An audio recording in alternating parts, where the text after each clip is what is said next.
What's going on, guys? It's been a hot minute since I've done one of these, so I'm going to pick up the slack a little bit. I know I said I was going to do these probably weekly or bi-weekly, and it's probably been like a month or two since I've done my last one.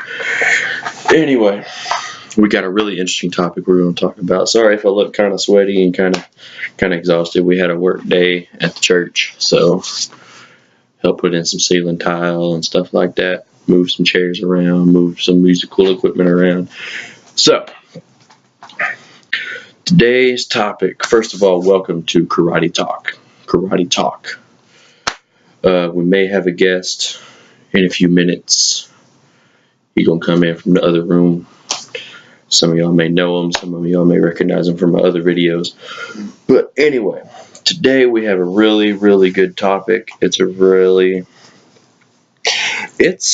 a thinker. I'll tell you that much. My good friend Christine came up with a suggestion. Shout out to Christine. Go subscribe to her. She has good karate videos. Follow her on Twitter, Facebook, and Insta, Tweety, whatever she has. Follow it. You will not be sorry.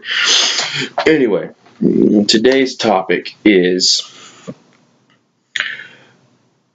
martial arts techniques and adapting them to fit yourself as a person. Okay? Now, I really like this subject because not everyone is built the same. So everyone's going to do stuff differently. This is personally what I do in my classes whenever I teach. I teach everyone how to do a front kick. I teach everyone how to do a roundhouse kick. I teach everyone how to do a side kick. But everyone uses them differently. Like, I have a girl in my class, she did Taekwondo for a little bit, so she throws her kicks kind of high. And I got a kid who started from scratch. He's more in the medium range. And then I got my brother Luke, who is just a really solid built guy. So he can do pretty much anything he wants. But what I mean by using them differently, I teach everyone the same basic techniques. I teach everyone the same forms. But it's up to that person to utilize those techniques in their own way. Say I get a heavy set guy come in class. I'm kind of heavy set myself, but I'm more flexible because I've been doing this stuff a lot. So, and I used to be really skinny, so I can still do some high kicks and some jumping kicks.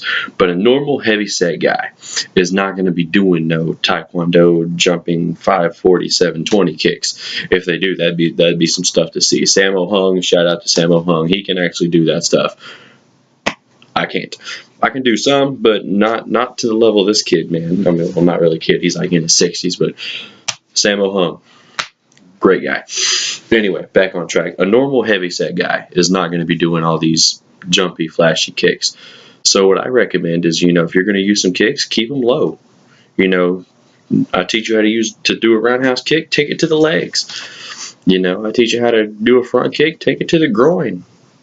I teach you how to do a side kick, take out the back of the knees.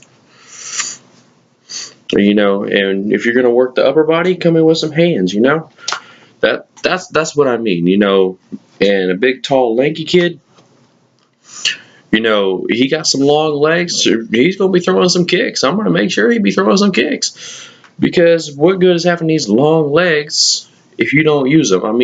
You got to think about, okay, a tall, lanky kid, he's going to have some long legs. He's going to have some speed with these legs. So he's going to learn how to use his legs. And he's going to be dangerous with them legs. A shorter, more heavy-set kind of guy isn't going to be throwing them kicks because, he won't have them long legs. So he's going to come in close and destroy you with his hands. So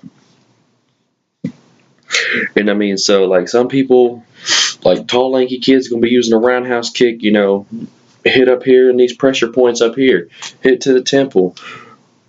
More heavy set person is going to be taking them kicks to like the knee area. and that kind of thing.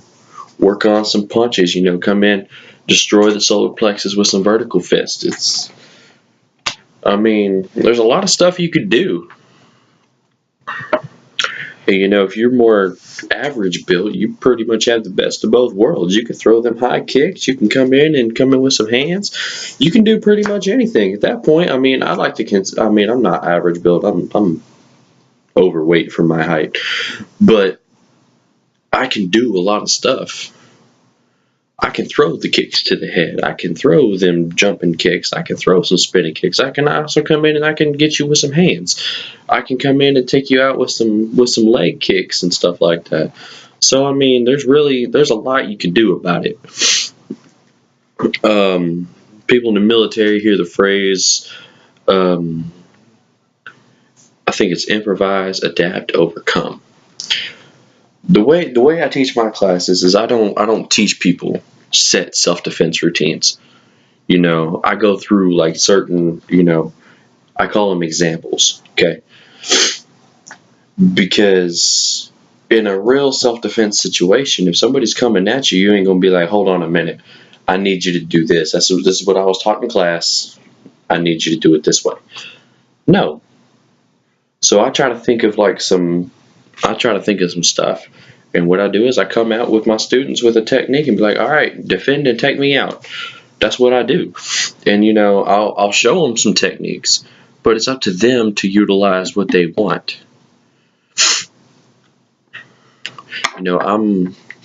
I go to some tournaments. I love doing tournaments, but my school is primarily a self-defense school. We are all about learning how to defend ourselves. Okay. So, back to utilizing techniques in your own way. Okay. And even just, maybe not even utilizing techniques in a different way, but just using them. I think how to word this. Performing the techniques in a different way. Like going back to my students, I have a girl who took Taekwondo for a little bit, so her front kicks look different than my front kicks. I have a traditional karate background. Her front kicks look a lot different than my front kicks. And then I got a student who had no experience before I came along. So his front kicks look more similar to mine than anybody else's. And he has the more traditional karate front kicks.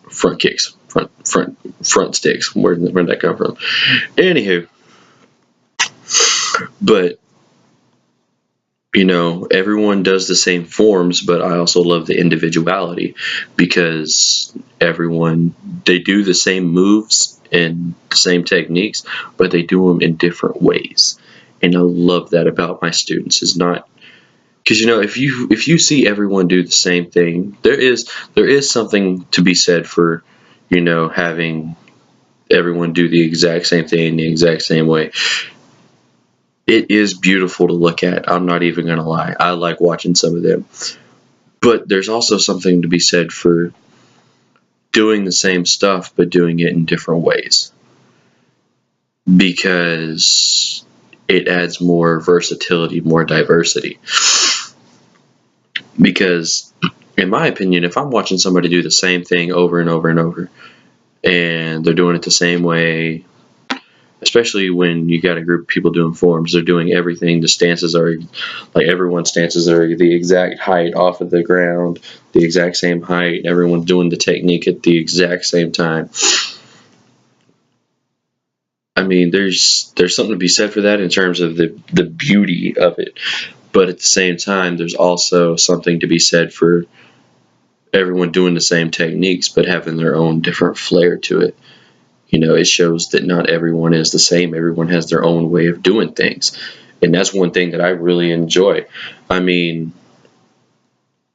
that's where we get different styles from. Sorry about that. But we get different styles. We got all these different styles of karate. You got Shito-ryu, you got Shorin-ryu, you got Shotokan, you got Gojo-ryu, you have Wado-ryu, you have Ishin-ryu. All of them under the name karate. but they each have their own individual thing, their own individual flair that make them their own unique style. I mean, it takes a really, really good eye to distinguish between Shotokan, Gojo-Ryu, Wado-Ryu, Isshin-Ryu. I mean, it takes a really good eye to distinguish between the two. And somebody who hasn't had any experience, if they see you put a karate guy against a taekwondo guy, they're not going to know the difference either. I've been doing it a while. I can pinpoint a taekwondo guy. I can pinpoint a karate guy. And it all has to do with how they do the techniques, because they are different. The techniques themselves aren't different, but how they do them, how they perform the techniques is what's different. Like, I mean, even within the same realm of styles, like you have all these different forms of karate. Everyone does a punch different. Everyone does a kick differently. Slightly. There's some slight differences. The main differences in these styles of karate are the forms, the katas. So those are the main differences. But there's also differences in the techniques. Like, I know some Okinawan karate systems, they punch with the vertical fist. Whereas I have a Japanese karate background, so we punch with the horizontal fist. And in Taekwondo, you have the two most popular forms of Taekwondo are WTF, World Taekwondo Federation, and ITF, International Taekwondo Federation. World Taekwondo Federation is more geared towards sport and the Olympics and stuff like that. ITF is what people would consider to be the original Taekwondo. So that's usually where you would see the differences at. And looks like our guest is ready. You ready? Cool. All right, what's up? You guys might know this kid from some of my other videos. He's in my karate class. Please welcome. Just in? Do what? Just in your class? He helps me in my class. Is that better for you? Okay. You take it for a minute and discuss your opinions. Like, such as? Like, your opinion on utilizing techniques in different ways according to how your body's built. You can use your own body for an example. You can talk about other builds that you know of and what you think would work best for these builds and stuff like that. Just don't try to overdo yourself. Like, if you're a bigger guy, like I'm bigger in my chest area, so my kick can't go that high. So I don't try to overdo it. Yeah, sure, I practice a little bit, but it doesn't go as high as I want it to, so I'm going to try it. So I know my body type ain't like that. My buddy, he used to do a little bit of Taekwondo. He's kind of a fatter guy, overweight. Just say that. And his kicks can't go that far past his waist, because he knows he can't overdo himself. Just don't try to overdo yourself too much. Just work with what you got. There's plenty of techniques that can help you out in either way. Me, I like to use a little bit more hand techniques, because I have more strength in my upper body. And also, going along with that, not only does it have to do with your body type, but also the amount of training you have. I'm more of a bigger guy. I can kick above my head sometimes. I can do some jump kicks. I can do some spinning kicks, because I used to be a smaller guy, So not only does it matter about your body type, but it's also has to do with how often you train and how hard you train. I used to train religiously, and then I moved back to Oklahoma and rediscovered fried foods, and so I got big. Welcome to Oklahoma. Yep. You sticking around for a minute, or are you moving the alcoholic beverages? We do not support drinking a ceremonial drink, like at a ceremony, like a wedding or something. I still don't believe in it. You don't believe in it? I think that you can have some wine at like a wedding or something. But I do not support alcoholism. Let's put it that way. That wasn't ours. That was not ours. This used to be our older brother's room, and he left that behind when he moved. He supported it a lot. Yes, that's putting it nicely. He supported The liquor stores in our town made a lot of money off of him. Let's put it that way. Yeet. All right. So back on subject.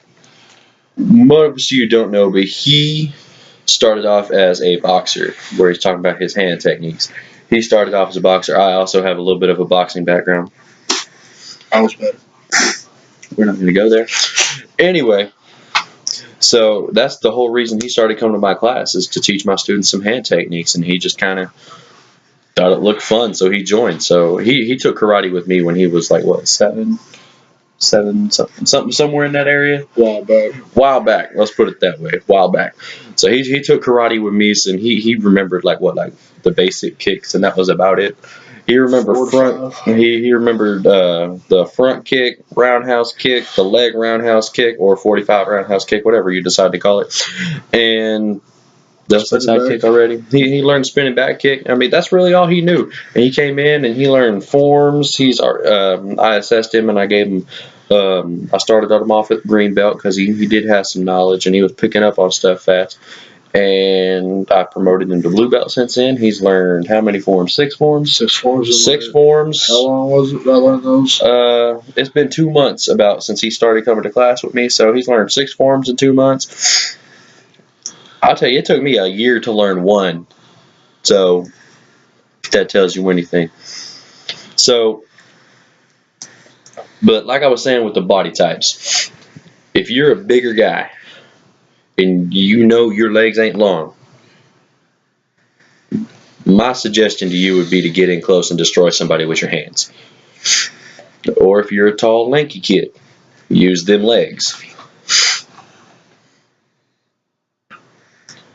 I'm kind of built well-rounded, so. Yeah, if he decided he could do anything he wanted, basically, at any point. Like, if he decided, you know what, I'm going to start working on my kicks, he could destroy somebody with his kicks. At the current moment, he could probably destroy anybody with anything at this point. I mean, he probably couldn't kick to the head on some people, but... Most people are a little bit shorter than me, too. Well, yeah, I mean, he's 5 years younger than me and 3 inches taller than me, so... So he could do... He can pretty much do anything he wanted right now. I mean, he's trying to balance himself out by using hand techniques and leg techniques, but really, individualism, I think, is the most important thing. You have to, you learn. Everyone learns the same techniques, but everyone utilizes them a different way. Like in class Monday, I had everybody do front kicks down the floor. I had Sam do his look more traditional karate-like because he started from scratch. I had Brianna do hers, and she had that taekwondo front kick going on. Holly looked like she was going to a dance recital. And then Ruger was there, and he looked like he was about ready to train with some Shaolin monks or something. So, I mean, they were all doing front kicks down the floor. Same technique, but they all look so different. And I love that about my students, is not one person looks the same. I mean, they all learn the same forms, and I teach them the same techniques, but everyone does them differently. And some of them are better than others. But everyone's still learning. They're all still learning the same things. So it really just comes down to how receptive you are and what you feel would work for you best as a person. You got anything you want to add? I like to think of. Not you can think of. Because if it don't look like everybody else is doing, don't beat yourself up over it. That's a good point. I'm going to bring that up. I remember I was like 14 or 15. I was really, really interested in extreme martial arts. I wanted to do the crap out of extreme martial arts. For those of you who don't know what extreme martial arts is, it's the martial arts with all the flips and stuff. I wanted to do that because that was popular on the tournament circuit, and I wanted to learn how to flip. That was my big thing. And so I took gymnastics for about a month. I did learn how to do the back handspring. I think I did it like 3 times on my own. So, What's up?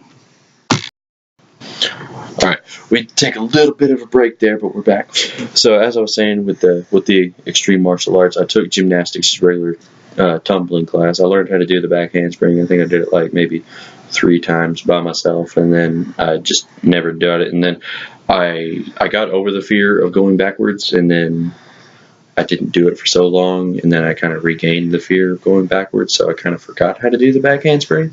But I was beating myself up because I wanted to do that because that's what was out there. That was on tournament circuit. And then it just got to the point was like, you know what? How am I going to stand out if I'm doing what everybody else is doing? That's how these people that are well known got well known, because they stood out because they did something that was different. So, I mean, just because it's what everyone else is doing and just because it's what is popular does not mean that's what you need to be doing. I wanted to do extreme martial arts. It didn't work for me. I stuck with traditional stuff. He wanted to be a boxer. Look at him now. So just because it's what everybody else is doing, doesn't mean that's what you necessarily should be. I also suggest, become as well-rounded as you possibly can. Because if the more stuff you learn, the more chances you have of getting out of a real street situation. Because if you come out with just strike, like if all you learn is a striking art, it goes to the ground, you're done. So I suggest, along with, say you're learning like some taekwondo or some karate, take some judo, some jujitsu, join the wrestling team in high school. I did. Got a little bit of ground game from wrestling, but also our first instructor, he had a black belt in 7 different martial art styles. Bet you didn't know that, did you? Mark? Yep. Nope. He had a black belt in karate, aikido, judo, jujitsu. No, it wasn't 5. It was he was a 7th degree black belt total, and it was 5 martial arts: karate, aikido, judo, jujitsu, and weapons. I mess with him. Nope. Well, you might be able to now. He had like a knee surgery back then. He was talking about getting another one, so he's probably a little bit decrepit now. But apparently the guy's like 5'4". He'd do what? Apparently the guy's like 5'4". Oh yeah, he was kind of a short guy. Christine, you might actually be taller than this guy. Just saying. Don't get your hopes up. True that. I mean, I didn't say it. He did. Don't kick me, please. But anyway, become as well-rounded as you possibly can. I really can't show these guys all the throws and joint locks and stuff that I want to because we don't have mats at our dojo. So as soon as we can get some good mats and stuff, I'll teach them. I'll give them a little bit of a ground game because I think ground game is important. Granted, I like to do strikes more, but I do think a ground game is important. And like I said, you have to choose a style based on how your body is. Or if you're a rebel like that, learn a style and adapt it to yourself. That's me. Southern rebel right here. Yeah. I knew you was going to do that. I really did. But, Luke, you got any final thoughts for the people? It's about what you said, to be unique. How can you be a leader if you're a follower? Just do whatever you can to stand out. What? This kid and his logic. I like it. But anyway, that concludes this episode of Karate Talk. We'll try to be back next week at some point if we can think of another topic. Christine, you're good at this. Throw us some more topics. And like I said before, if you don't follow Christine, aka Cookie, you need to follow her Face, Insta, Tweety, YouTube, whatever you have that she has, follow it. I don't even know what you just said. I'm not technically. I don't know what I just said, so. Well, you need to stop. Okay. Anyway. Should I do it? No, you know. They're about to see a pretty nice kick if you do it. You know exactly what I want exactly what you're going to say. All right, well, we are out of here. Luke, say bye to the people. Twisms.